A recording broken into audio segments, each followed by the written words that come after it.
Peace. What's up, everybody? It's your boy Jay every day. And today, I want to label this post a convenient society. The reason why I label this a convenient society is because I see people who tend to follow labels, whether it's progressive, conservative, liberal, or Christian conservative, or just a Christian. I see these people wear these labels with pride, but it's labels that they wear with exceptions.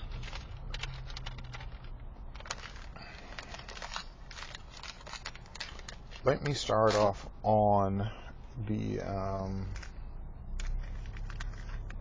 let me start off with conservatives.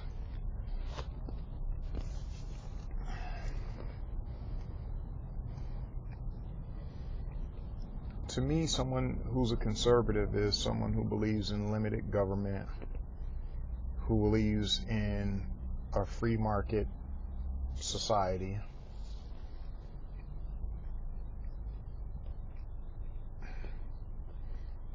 and also someone who believes in, for lack of a better word, survival of the fittest.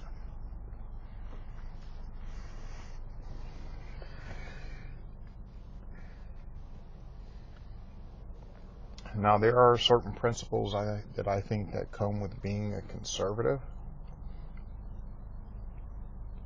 but they are principles and ideas that are formed, or that have been formed over over decades, over a number of years. So when I see conservatives abandon those principles, abandon those things that make a conservative say, this is why I'm a conservative, this is what differentiates me from a liberal,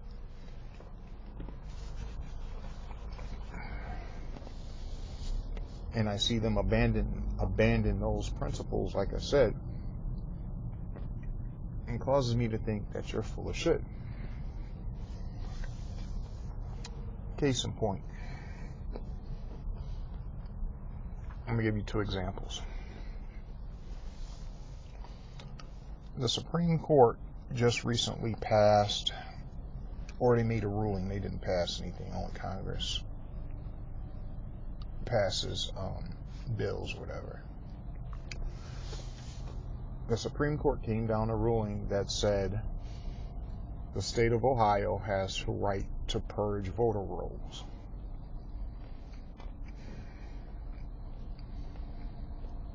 Now, while you should purge voter rolls of people that are dead or can't vote or that are criminals and don't have the right to vote anymore, I don't have an issue with that. But in some areas, certain conservatives are purging the voter rolls because they fear they'll lose their elected positions. That's why there's gerrymandering,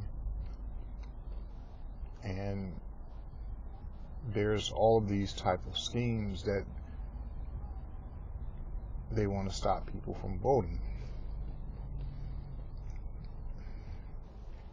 My thing is, it's a battle of ideals. It's a battle of philosophies. If you think your philosophy is better than someone else's, and you believe in fair play and a free market society, why are you doing all of these things to curb people's ability to vote? It should come down to a battle of ideas. Whoever has the best ideas, or who has the best vision or future going forward, they should win the right to vote.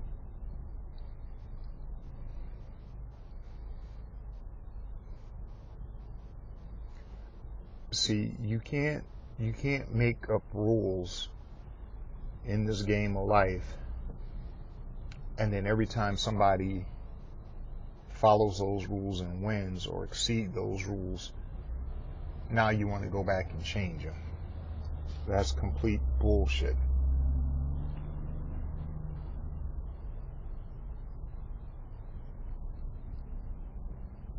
You can't say, oh, we shouldn't bail out the car companies, but you want to bail out certain financial institutions.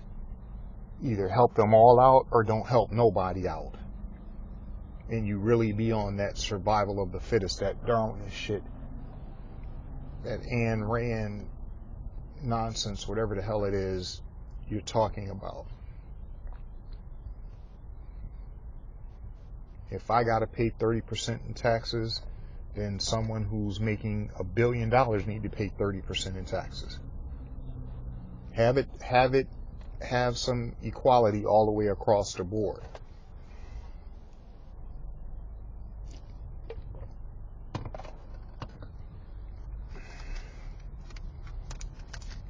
Let me get on to these Christians. So you can't say someone is godless when there is one president, then say, well, God will forgive him, or he's right and exact with the Lord in another example.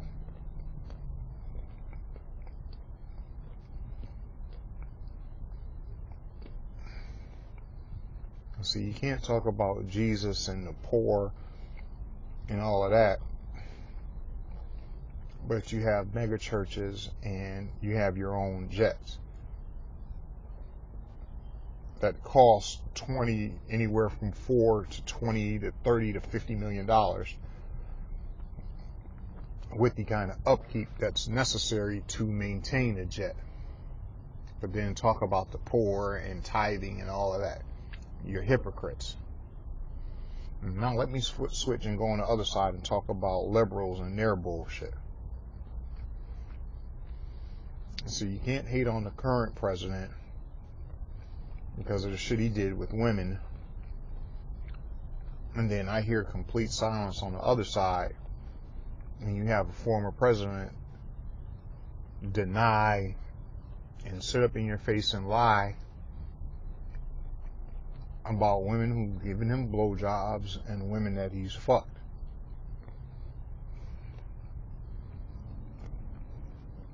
That same energy that you had for Bill Cosby and his bullshit, you got to carry that same energy for your Harvey Weinstein, for your Woody Allens, and for your Russell Simmons.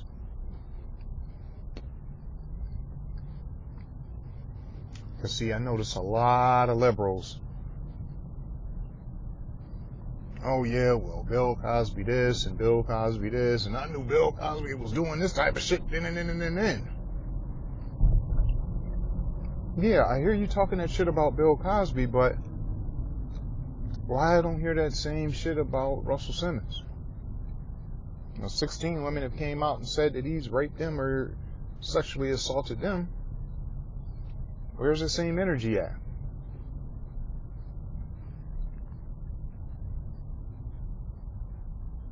Yeah, D.L. Hughley, you say that shit about Bill Cosby. Where was that same energy at for Russell Simmons? See, you notice how everyone can go on TV, can go on the radio, can be interviewed, and they can talk that shit about Bill Cosby, but where's that same outrage and disgust over Russell Simmons? And understand something, I don't have a single dog in that fight. I'm just saying be consistent with it. You said the shit about one, then say it about the other one.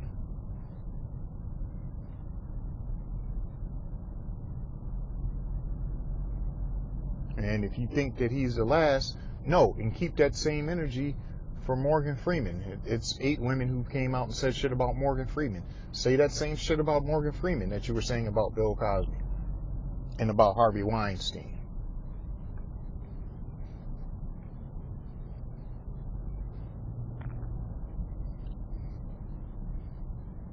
And that's why I'm talking about a convenient society.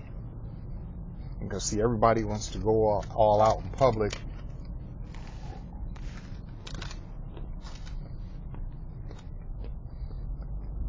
and spit this bullshit, but nobody wants to say this is wrong and this is wrong, or this is right and this is right, and keep that same energy across the board.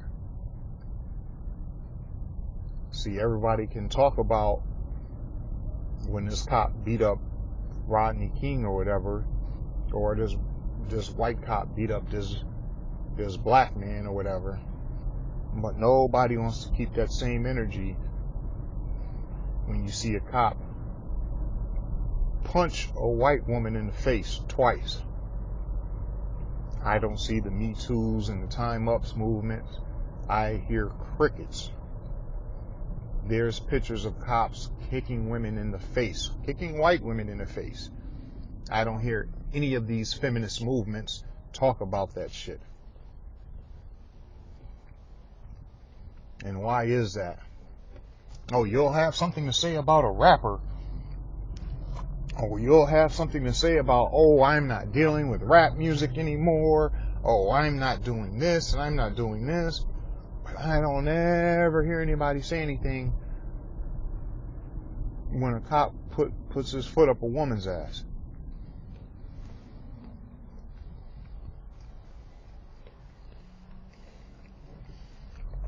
And that's the shit that disgusts me. Once again, it's being a convenient society.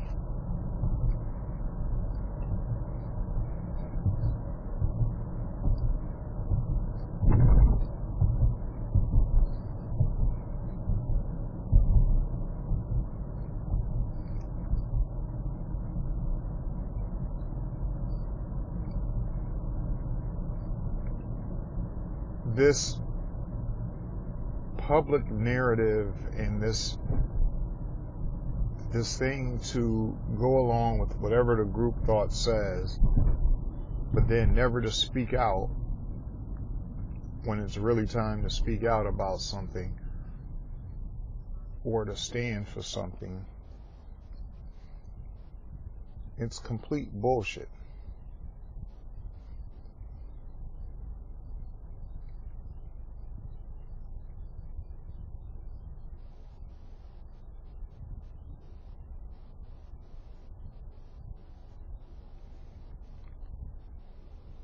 See, it's easy when the narrative and the wave is all going one way, and it's easy just to pile on to shit.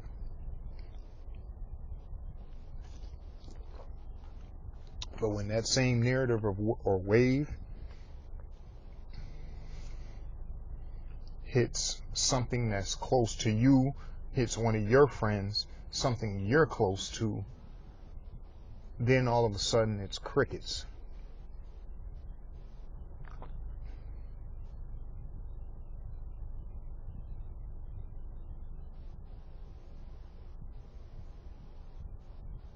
That's why a lot of these feminist movements are full of shit. Because, see, everybody has something to say about R. Kelly. I don't hear that same energy for that shit Woody Allen pulled.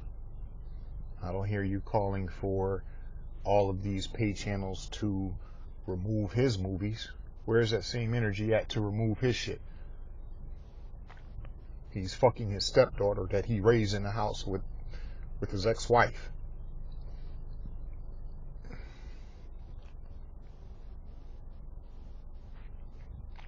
Or when it's a friend of yours that's been accused of some type of sexual act. Oh, now I don't believe it. Oh, now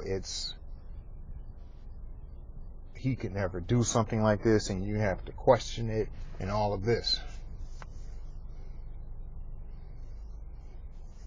Like this attorney, Lisa Bloom.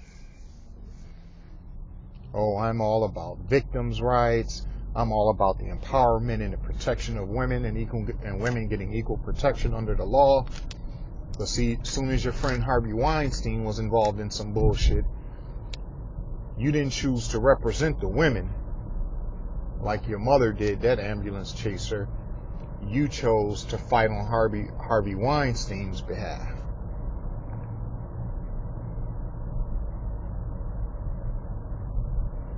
See here, an R&B singer can get charged with slapping a woman or a stripper in a club, and you want to run to the defense of the stripper and represent her. But when it's your boy Harvey Weinstein, oh, now it's a different story. Oh, now it's somebody I know that's obviously being railroaded by all of these women.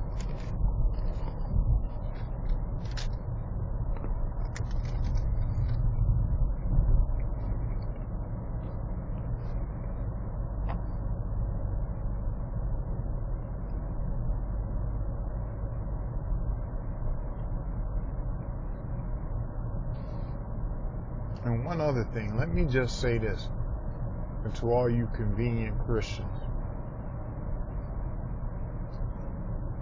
you want to be a Christian and hold that and hold that up and walk with it, and then keep it funky, keep it 100%. Be honest 100% of the time. Motherfuckers always trying to add some nuance to shit. Oh, well, I'm Christian, but. Oh, well, I believe in the Bible, but. Well, the Bible says this, but.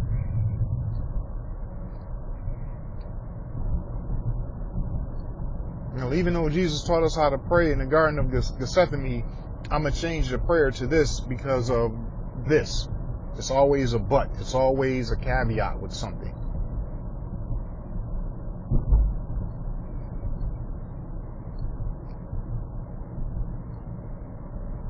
All of these people are hypocrites and apologists.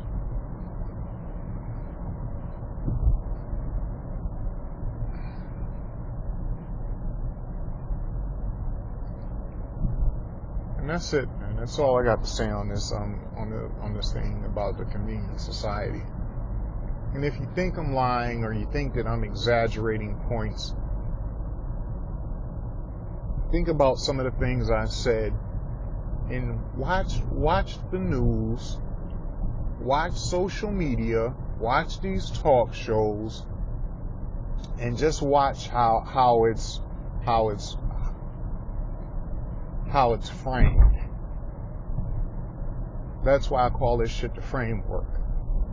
Because they create a narrative and then they make all forms of communication and all delivery devices and platforms fall in line with that framework or whatever the wave or narrative that they're trying to create.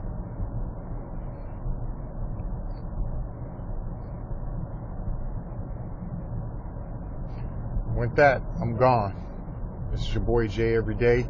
Peace. I'm out.